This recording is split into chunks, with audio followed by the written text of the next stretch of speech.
Ladies and gentlemen, right now, it's cabaret time here once again at the Union Sutton.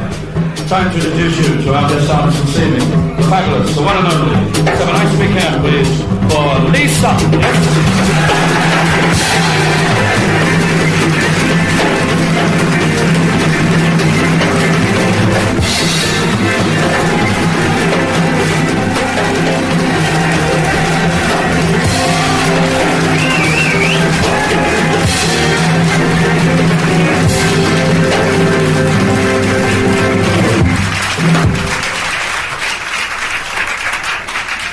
Oh, don't start me off, you make me massacre Rome. Should look as if I'm back in prison. Come out, the one who said that, and bring out what you're playing with.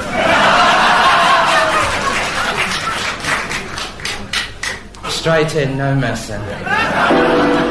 What do you have to do if you want to be a star? Apart from the casting couch, I mean. That's what I wanted to know. What do you have to do if you want to go far? Be back in time for supper, we're having fillet. And be the leading light in a show. Is it talent or is it nerve? Is it luck or is it verve that gets you to the top of the tree? Is it who you know or how you look? Can you pick it up? And God knows I've tried. Or learn it from a book. The answer was a mystery to me. So I decided to seek advice from all those stars who top the bill on how to rise above it. You've tried too, have you? When your hopes are down to nil. I wrote to Judy Garland, Sammy Davis, Frankie Vaughan, Dusty Springfield, Johnny Mathis, Lena Horne. I had to get that one in. I wrote to Cliff. I wrote to Danny. To Sir Lawrence and Arthur Higgins. And I don't rhyme, but he's my butcher and I promised him a plug. No, he's a nice fella. He never puts his meat out.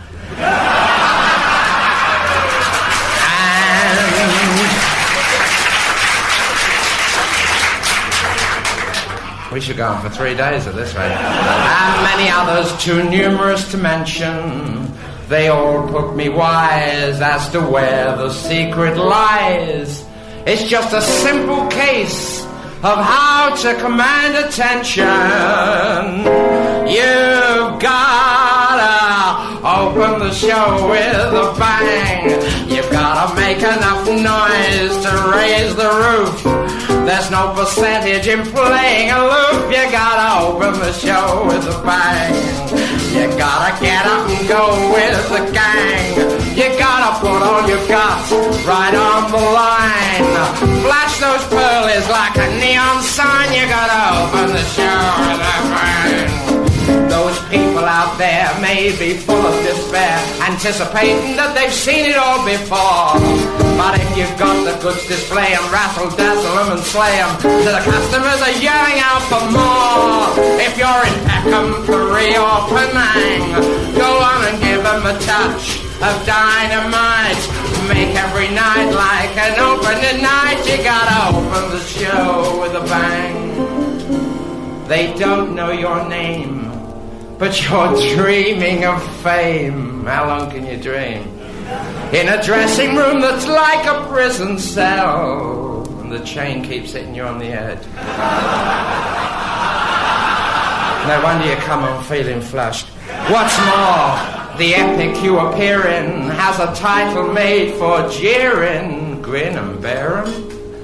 But a show by any other name could smell. Say it with music on ice or in slang. If you've got something to sell, then make it clear. You've got the message they're longing to hear. And when those butterflies give you a pang, you've gotta open the show. You gotta get on and glow. You gotta open the show with a bang. With a bang!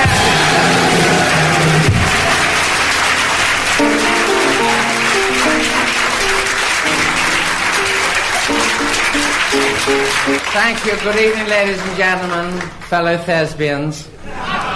There's a few in. And those of you who may be amphibious. Welcome once again to Opportunity Rings. My name is Lee Sutton, known to my intimate friends as Flo, because when they've had it, they're Scopa.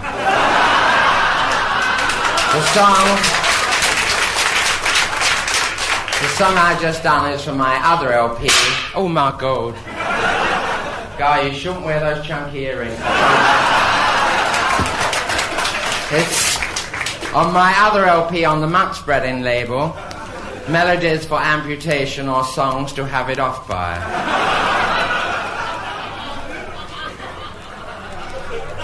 This one, of course, is for EMI. I don't know what it stands for, but after tonight it'll be every man for himself.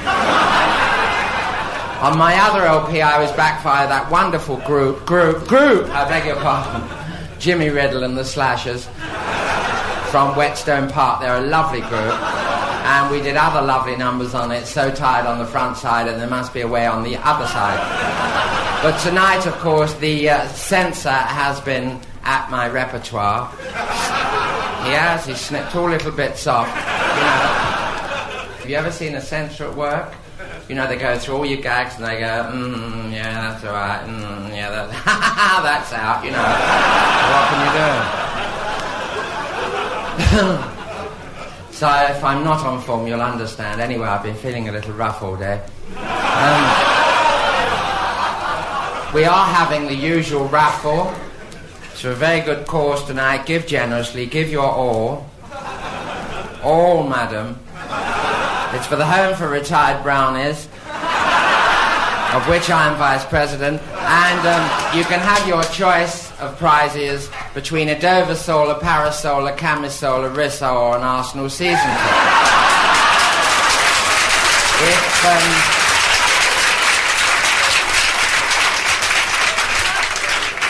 Actually, I'm lucky to be here at all. I've just flown in from Hollywood. Don't know if make your blatant arms ache. That's the place where you can lie on the sand and gaze at the stars. Or vice versa, I prefer.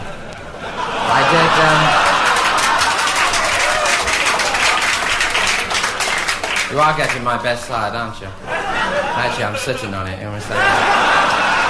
While I was out there, I did another full length for Hitch. He was very grateful. It's a sequel to the Pink Panther called The Bloodshot Pussy.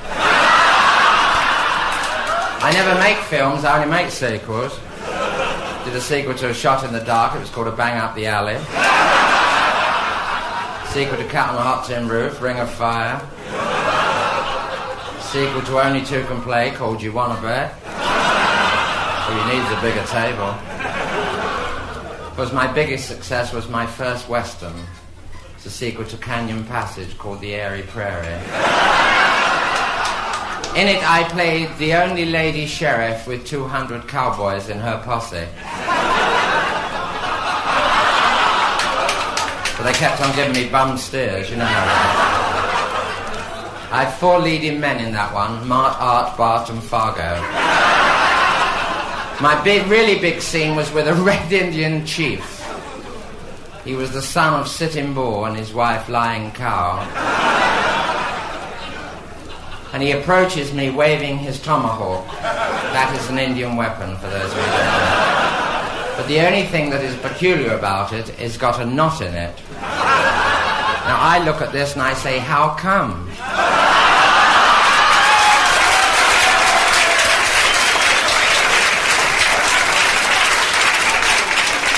And he has no answer. He is flabbergasted. I've never seen anyone's flabber so ghastly. What a time I had getting here tonight. The trains are so packed. Honestly, they're crowded to a point where it's fun. It's a job to hold your own. It is, honestly. When I got off, I was holding somebody else's. People have asked me, they said to me, what kind of a family do you come from? Well, I come from a very talented family, believe it or not. My mother was a cover girl for Sporting Life, and Daddy did bird impressions. He made his last appearance at Bow Street in a ginger wig. He looked vile.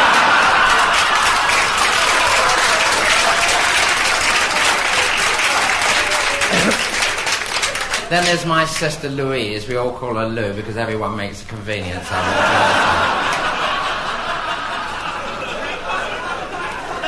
it. In her spare time, she's a farmerette.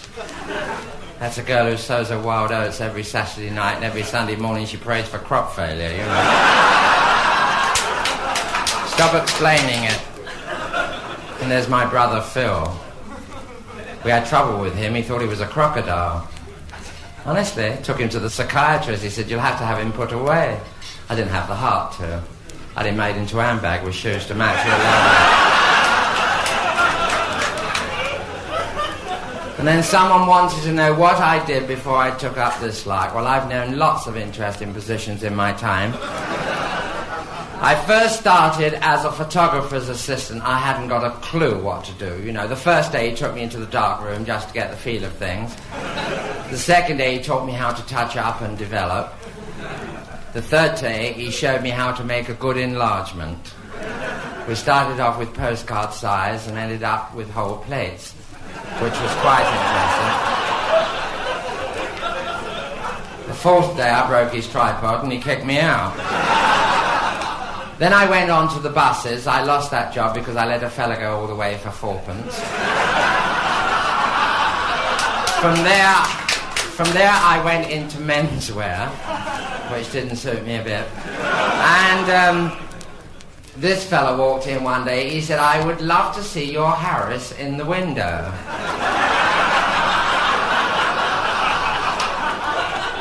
Well, I thought the customer's always right, you know. And bang went another job. Then I thought I'd try my hand in a fishmonger's. Well, everything was all right until this fella came along one day and his hands were on everything, honestly, all over my slab. I said to him, what are you looking for? He said, hard rose. I said, it's her day off.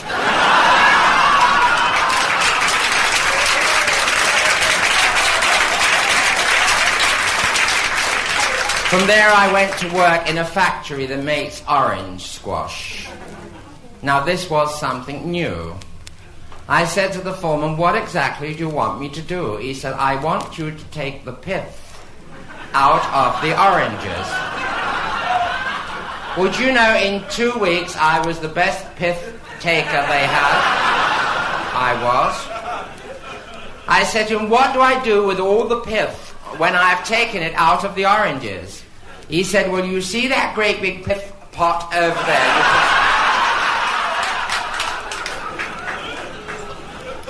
Then I joined the Philharmonic. Till they started to feel more than harmonic. I was their lead in brass. And you do get asked some funny questions, you know, because you dress up like this, you do. I mean, someone said to me here several times, they said, how do you keep it up night after night? I said, it's not easy. He said, I think you've got a soft life. I said, yes, but I've had it hard in my time. He said to me, will you come away with me for a weekend? I said, no, I can't stand anything weak. He said, do you believe in free love? I said, have I ever given you a bill? There was the other fellow who came up to me and said, is it true that when you die you go stiff? I said, of course. He said, bury this, I think it's dead.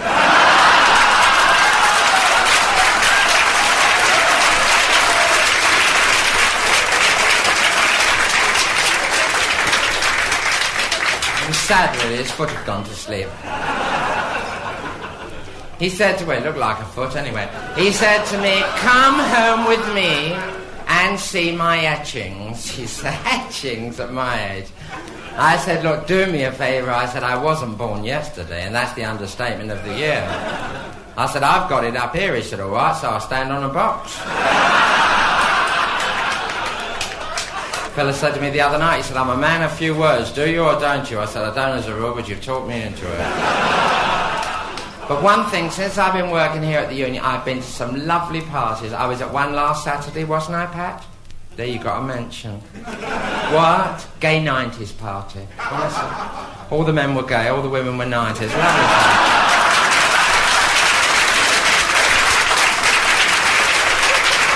But honestly, the hostess, she was so generous. Do you know, as we were leaving, she gave earrings to all the ladies and cufflinks to all the men. I got one of each. Rather nice. We played some lovely games there. We played Electrician's Knock. Don't you know that one? It's where you're not allowed to refuse. You just circuit and see, you know. Then we played Post Office. I was a mailbag.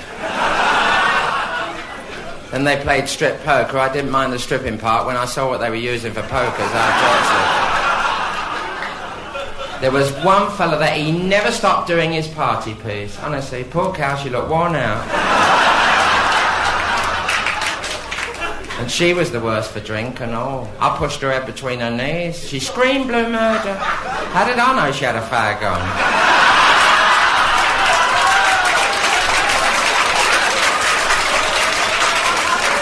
Anyway, I have a request here for Blossom, Petal, Fern and Tulip and all the rest of the boys at the Hot Stream Barracks. They've asked me to do Mac the Knife. I'm sorry, I really am not familiar with Mac the Knife. I once met his brother, Dick the Chopper, if that would do. And it affects different girls different ways. Love making, I mean, it does.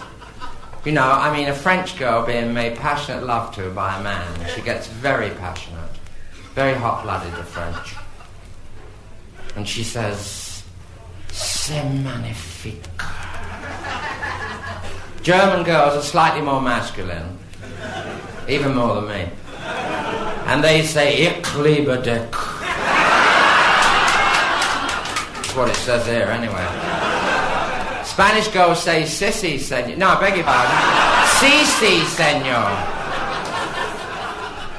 American girl says, man, this is really leather. English girl says, guy, the ceiling needs painting.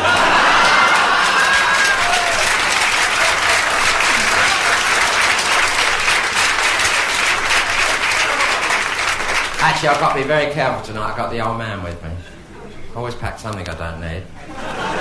Oh, he's all right in his place, if only someone would dig it, you know. I always seem to rub him up the wrong way, I don't know why. Said to me the other night, he said, let's go out tonight and really enjoy ourselves. I said, okay, if you're home before me, don't wait up. I said to him, will you love me when I'm old and bent? He said, you know I do. Went home yesterday afternoon, I said, I've just had my face lifted. He said, some bastards will pinch anything. When he saw the mink coat, that shook him. He said, I bet you paid through the nose for that. I said, no, but you're getting warm. Anyway, now we have the continuing story of Cinderella. As you remember, we last left Cinders trolling about in a woodland glade, gathering sticks. She is kinky for wood choppers. Suddenly, she comes across an old lady who is well and truly bent. Her drag is so naff, it's even more cod than Cinders. Actually, she is the fairy godmother, though she looks more like her queer godfather. What's more, she is looking for faggots. Take mine, says Cinders, you poor old dear. Don't worry, I'll soon find plenty more around here. The old bag is as happy as a pig in chiffon. You shall be well and truly paid for your kindness, she says. Oh no, not that, cries Cinders. Why, only this morning my two bold sisters had a whip round. The old lady shuffles off and the prince minces on. He is wearing tights, that's why he walks that way. He has a butcher's at sin and she varders him. He looks so sweet, she feels she could eat him, and she knows it's not fattening. That reminds me, she says, I must hurry home. I've left my meat in the oven. If I don't go now, it will be done to a turn. And if she hadn't gone then, she would have been. The prince is then joined by his aide-de-camp, Dandini. He's definitely more camp than aide. How about changing parts, suggests the prince. Dandini is delighted that the prince is so suggestive. What a boner idea, he replies. Because his heart is so worn, it's due for a rebore. To be continued when you turn over the record. Beg your pardon. But of course I don't always perform at the Union. I do perform other places. Honestly, I do. I had a lovely booking last week at a nudist colony. Now that is a sight for sore eyes. And I've got the sorest eyes in the business. The head nudist met me at the gate, honestly. Now what a gentleman. You can always tell, it sticks out a mile. And I said, how do women get on when they first join a nudist camp? He said, well, it affects different women in different ways. He says, some faint, others have a stroke, which I could understand. And of course I do Masonics. They are quite interesting. Fellow said to me one night, he said, have you ever been out with any Masons? I said, no, but I've stayed in with a few odd fellows. And then I was in the Land Army once. Did I tell you I was in the Land Army? I've just been talking to my friend over there, Lucy Laster, because she was in with me. Now, she is a bit on the dizzy side. She cannot tell the difference between Vaseline and putty. On it, she had a terrible accident last week. All her windows fell out. And she still thinks the Board of Trade is a bench in Hyde Park. But when we were in the Land Army together, you know their motto, backs to the land. We lived up to it, believe me. She's a sentimental type. You know, she's the type, if she goes out with a fella, she plants a tree. Have you been to Epping Forest lately? But she's the worst one I know for scandal. Never got any. Me, I'm as pure as the driven snow. Don't judge me by this, but I am pure as the driven snow. Different driver every night, but pure as the driven snow. We were having a serious discussion the other night about death, and I said, you know, when I die, on my tombstone, I want to see something that sums up the real me, my character. She said, I've got it. What about, she sleeps alone at last? We've just come back from a holiday. We went to one of these holiday camps. Nice. It was just called Holiday before I got there. That's the place where they spend all day getting the lads and lasses together, you know, and all night trying to break them up. Nice places. One of the chaps in charge, he said to me, he said, I thought I saw you with a man going into your chalet last night. I said, that's bloody funny. That's what I thought at the time. You can't tell. He said, I'll give you a lift home in my runabout. I found out why he called it a runabout. It had no bleeding floor. I said to him, can you drive with one hand? He said, yes. I said, well, wipe your nose. You make me feel sick. Anyway, to conclude this spot, have we any Navy men in the house?